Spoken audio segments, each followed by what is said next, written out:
Hi guys, welcome to this new video. Today I want to show you the books that I read in May.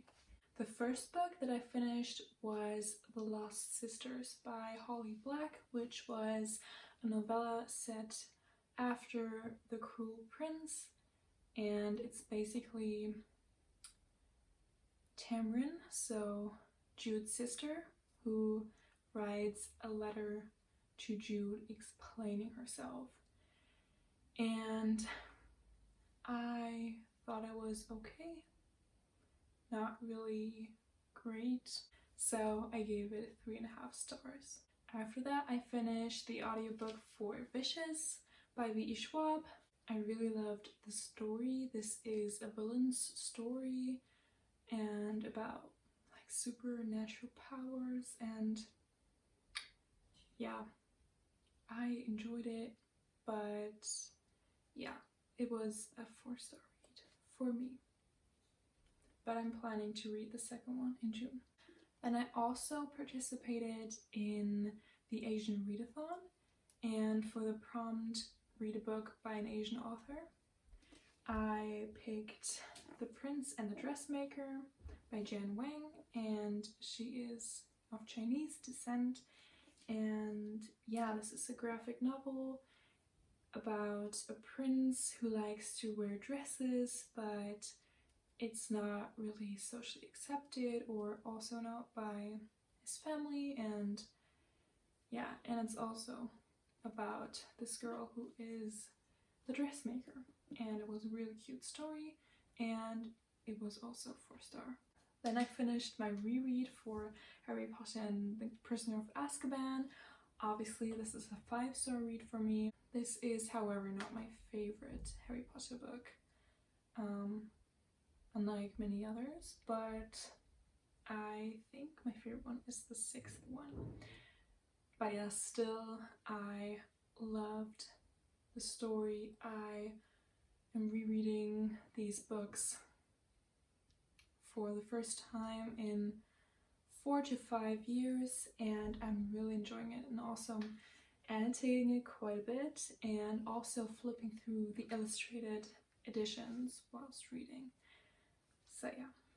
Then I binged the entire Hunger Games series on audiobook to prepare for The Ballad of Songbirds and Snakes, which I also read in May, and I really loved going back in the story. I only read the first one though in school actually, and I really enjoyed it. It was also a 5-star read again for me.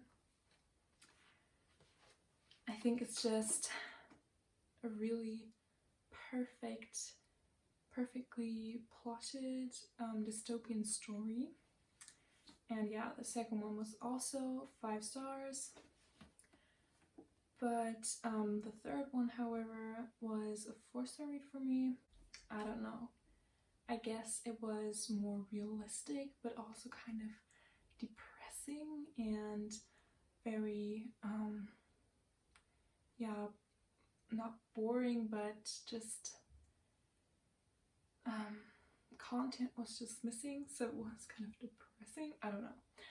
So also, when characters died, they would just move on instantly. It was just really weird. So I gave it 4 stars. The next book I read was also for the Asian Readathon, and that was to read a book recommended by an Asian.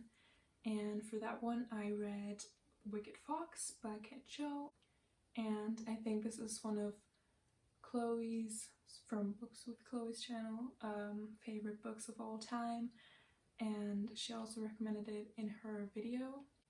But yeah, I really loved the setting in Seoul, also the Korean culture with all the food, and the descriptions were just really amazing.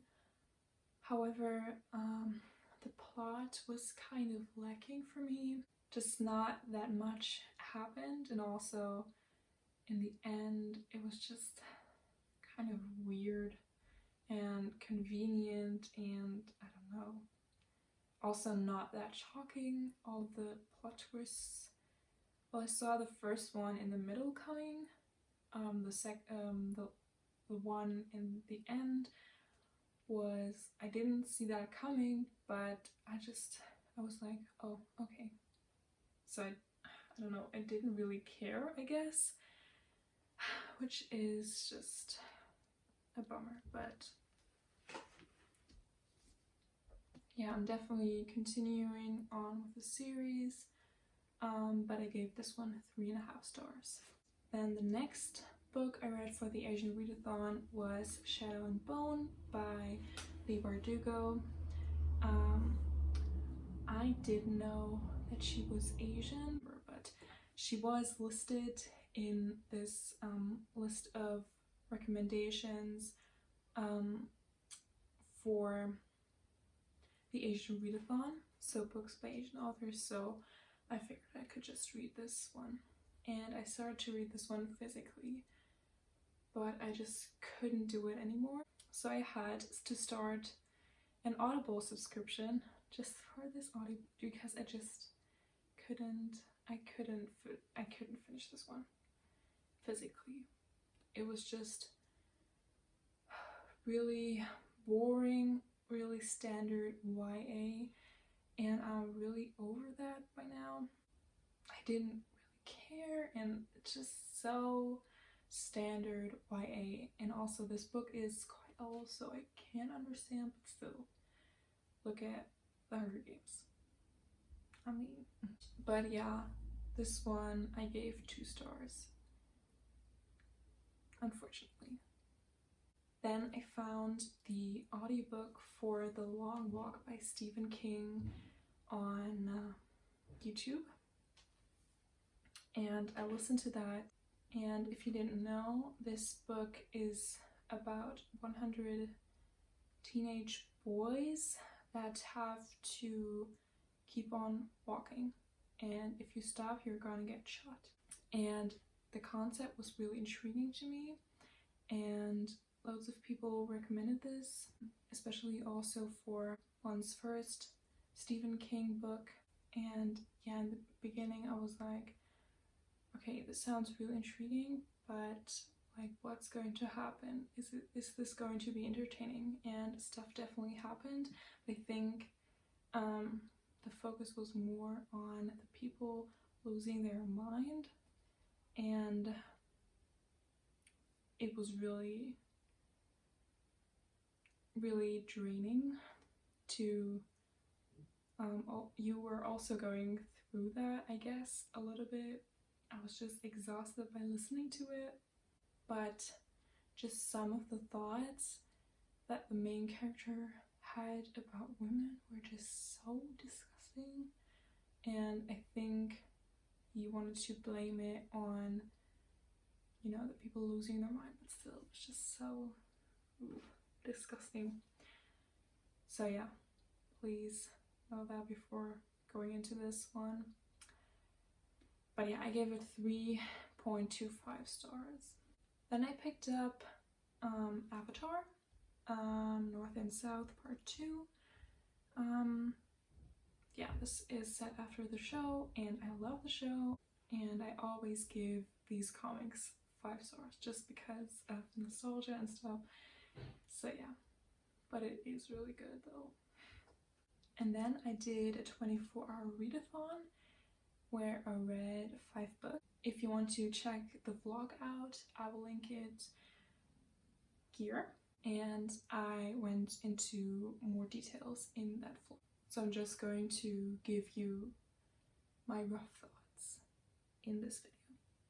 But the first book that I finished in the 24-hour readathon was The Ballad of Songbirds and Snakes, so the new Hunger Games book. I listened to the audiobook, and yeah, it was just okay for me, and I gave it 3 stars. Then I picked up another Avatar comic, Team Avatar Tales, and I really love this one. I think this is one of my new favorite installments in the comic series, and yeah, it's also 5 stars, obviously.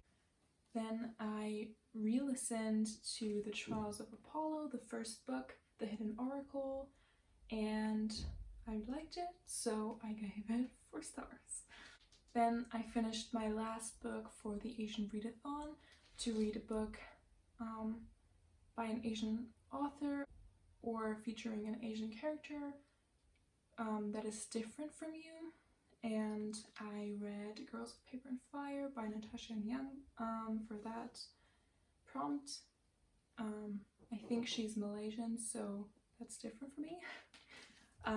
But yeah, I really liked this book. It was not perfect, but I really loved the world, so I gave it 4.5 stars. And the last book that I finished was the Percy Jackson comic for The Lightning Thief, and I think it's obviously not as good as the actual book, but just for a recap, I think this is a really great way, and I gave this one 4 stars. So if I'm not mistaken, I read 15 books in May, which is really good. I'm really impressed with myself, and that readathon really helped. But yeah, thank you so much for watching this video, and I'll see you in my next one. Goodbye.